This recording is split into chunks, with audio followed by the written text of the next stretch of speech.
Hello everyone and welcome to Fifth North. I'm Demir and today I'm taking one last ride on this 2023 Suzuki Hayabusa. I do have to give it back in the morning, so I do want to take it out for one last ride and give you guys sort of a full recap or my full review, if you will. So first of all, I do want to say once again a big shout out to Felix and the rest of the team at Suzuki for loaning me this bike. For those of you who have been watching the channel, you know I'm currently in SoCal and I have already released a first ride, 5 things I like, and a 5 things I don't like video on this bike. So today I'm going to take the Hayabusa out right before sunset and I'm going to head towards some nice canyon roads. So let's go have some fun.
Alright, so in my first video I mentioned that the Hayabusa is probably the most misunderstood or most misjudged motorcycle of all time, and I now, some 300 miles later, stick to that statement. Personally, I saw the Hayabusa as a really powerful sport bike that will go super fast and punish you with its neck-breaking speed and back-breaking ergonomics. Well, as I mentioned before, the neck-breaking speed part, that is accurate, but the ergonomics, honestly not at all. The truth is this bike is super comfortable, and make sure you hear what I'm saying. I didn't say super comfortable for a sport bike or super comfortable for a hypersport.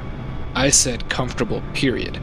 This particular 2023 model, again, I've put about 300 miles on and I've had no issues. No back pain, and mind you, my back is more than happy to let me know when it's not happy with me or my choice of bike. I've had no leg discomfort, no wrist issues, nothing. And quite frankly, when I'm properly tucked, no wind fatigue either. So really the Hayabusa acts like it was built with comfort in mind as a first priority. I mentioned this in an earlier video. I had stated that it felt like a grand touring bike in many ways, and again, I stick to that statement. It's kind of hard to explain. There's just something about this bike. It's got a good amount of weight to it and a good amount of length to it as well. But I feel like the weight and length and even the width help the Hayabusa feel really stable at speed, and the bike just tracks super well. I mean, one-handed riding just feels so easy and so natural on this bike. And that's the thing, right? The size and the weight of the bike help it feel stable and planted, but at the same time it carries that size so well that it doesn't at all feel bulky or incapable of high precision handling. In fact, it handles really well. That's a really cool feeling, right? You feel like you have the weight and the size when it's to your benefit, but then you don't when it isn't. It's kind of perfect like that. Also, the way you sit on this bike, well, it doesn't at all feel like you're sitting on the bike. You feel like you're sitting in the bike, kind of like you're surrounded by it. Not sure if that makes sense, but for example, when I used to own my Vitpillen 401, that bike, you just felt like you were sitting on the very top of it. Like if you were driving a car from its roof or something, that's how it felt. And, you know, whereas the Hayabusa, you feel like you're somehow in the center of the bike, and I don't know, it's just a very comforting feeling, especially when you're being a little bit more spirited with it. It just feels comforting. You feel as part of the bike, not on top of it. And speaking of spirited, now to be fair, if you've seen my Busa videos so far, and obviously me on it today so far, keep in mind I haven't really been ripping on it. In fact, I rarely gave it more than, say, 75% throttle, and that's because this is a brand new bike. It's actually not even broken in yet, so I really don't want to beat up on it when it's not even broken in yet. But with that being said, I mentioned that to point out its performance. So even when it's in B mode, which is the less aggressive acceleration map, and with only giving it that 75%, the Hayabusa is still a phenomenal performer. There's always power available, and the acceleration is just simply amazing. Honestly, I don't know how you could get this bike and ask for more. The power and performance is just top-notch.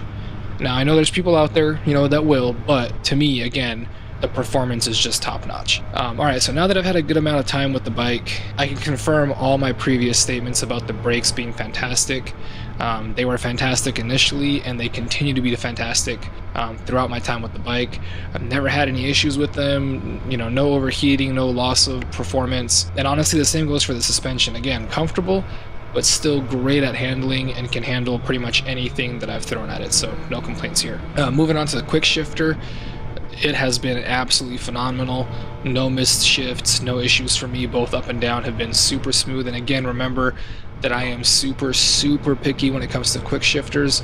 So, me saying it's phenomenal is very high praise. That and, honestly, the shifting is so smooth that in fact I was comfortable shifting in stop and go traffic while riding one-handed. That is smooth, right? There's no jerkiness, no kickback, hesitation, nothing at all. I've been on bikes where if you try to, shift while one-handed, it kind of like bucks you and jerks you back and forth to where it's just kind of a bad idea. Like you start to lose balance of the bike because it's such a bad transition. Not the case here with the Busa. Again, going slow in stop and go traffic, and it still shifted super smoothly. So hats off on the quick shifter.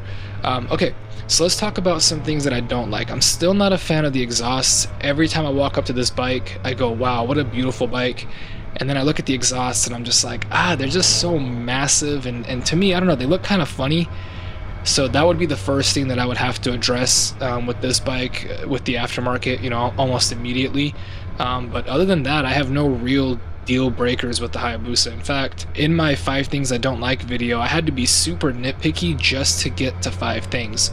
Also, I'd mentioned in that video that the analog gauges were a little bit hard to read, at certain times, and the truth is, between getting used to them, and I think that's just the fact that I've had digital for so long that it took a minute to get used to, and then obviously with getting used to the sounds and the feeling of the bike, knowing where the Hayabusa was in the power band and the rev range, I just gotten more comfortable with riding it, and so looking at them at a quick glance, and it just quite frankly wasn't a problem anymore. And honestly, they just look so damn good. I mean, I really couldn't complain anymore about it. Like, it was an issue at first, and I moved on, and now I'm just like, these look really good.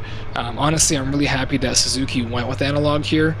One, it's really rare on bikes these days, and then 2, it gives the Hayabusa a much more exciting and sporty feel. Like, I think the gauges really give it that extra cool look, and then also it's kind of a throwback to the bikes of the past. So I really, I appreciate that. So a really cool choice there by Suzuki. Okay, so let's answer the question of who is this bike for. So I would say that the Hayabusa is definitely not a beginner's bike. Has it been done before? Could you do it? Sure. But in my opinion, it's a really bad idea. It's just too big and powerful, and to me, it just poses too much of a risk for an inexperienced rider.